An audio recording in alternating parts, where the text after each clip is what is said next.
আসসালামু আলাইকুম। আমার প্রিয় ছাত্র ভাইরা, আমি খুকন কোনো ভগবান আপনাদের আগে বক্তব্য রাখতে চাই। হিন্দু ভাইদেরকে জানাই নমস্কার। আমি আপনাদেরকে বলতে চাই যে খোলাখার খেলা খেলার জন্য আজকে আমার মুখের এই অবস্থা। আমার হাতে হায়ে গুলি লেগেছে, তাকে আমার কোনো দুঃখ নেই। দুঃখ হচ্ছে আমি আজকে প্রায় 4 মাস 10 দিন পর এই ছাত্র ভাইদের সামনে এসে কথা বলতে পারতেছি, তার জন্য আমার অনেকটা ভালো লাগতেছে। আর সেই সঙ্গে আমি জানাচ্ছি খেলাটা সেটা খেলা শুধু যে আমার এই অবস্থা করছে তাই নয়। আমার এই চোখের সামনে এক ভাই এই দিক দিয়ে ঘুরে লেগে এই দিক দিয়ে হয়ে যায়, এবং কি রক্তে সে জায়গাটা ভেসে যায়। তাকে নিয়ে অনেক ঘোরাঘুরি করেছিলাম আমিও, কিন্তু সেটাকে গাড়ি যেতে পারি নাই। ডাক্তারের খানা ঘেরাও করার সময় তখন পুলিশ আমাকে খুব কাছ থেকে গুলি করেছিল, কিন্তু আমার এই অবস্থার জন্য আমার কোনো দুঃখ নেই। দুঃখ একটাই, এই খোলাখা শেখা কিনা এখনো কিন্তু খেয়ে নেই। সে আরেক দেশে বসে বসে আমাদের দেশে নিয়ে গুলি কাটতেছে।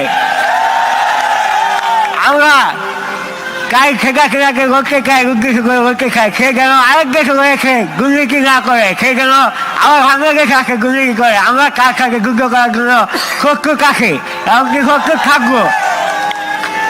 আর আমার যেসব ভাইরা ক্ষয়ে গিয়েছেন, এমনকি সেই খোলাখা শেখা কিনা অনেক ভাইদের রাত দূর করে হয়েছে, তাদের কোনো খবর নেই। আমরা চাই কারো যে খোলাখা শেখা কিনার যেন সতর্ক হয়, আর তার সাক্ষী দাবি করছি আমরা, তাকে যেন খুব দূরে করে সাক্ষী দেওয়া হয়। এটাই ছিল আমার বলার। আমি জানি আপনাদের আমার কথা বুঝতে অনেকটা কষ্ট হচ্ছে, কিন্তু সেই সঙ্গেও আমাকে বলতে হচ্ছে, কারণ এই খোলাখা শেখা কেনার জন্য আজকে আমার এই অবস্থা। তাই আমি চাই তার যেন ফাঁসি হয়, তার যেন কঠিন একটা সাক্ষী হয়। আপনারা সেই ব্যবস্থা করবেন। খুলনা সাক্ষীরার ফাঁসি চাই, আপনারা সেই ব্যবস্থা করবেন। এমনকি আমরা সেটা পারবো যদি আমরা সবাই একত্রিত থাকি। খুলি হাসিরা আমাদের কিছুই করতে পারবে না, আমরা সবাই একত্রিত থাকবো।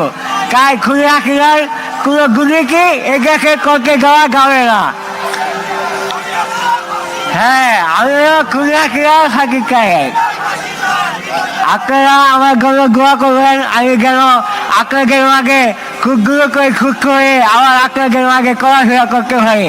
এমনকি খুবই আঁকড়া যুগে আপনারা আমাকে দোয়া করবেন। আপনারা সবাই ভালো থাকবেন, সুস্থ থাকবেন। সবাইকে আসসালামু আলাইকুম, নমস্কার। আপনারা আমার জন্য দোয়া করবেন।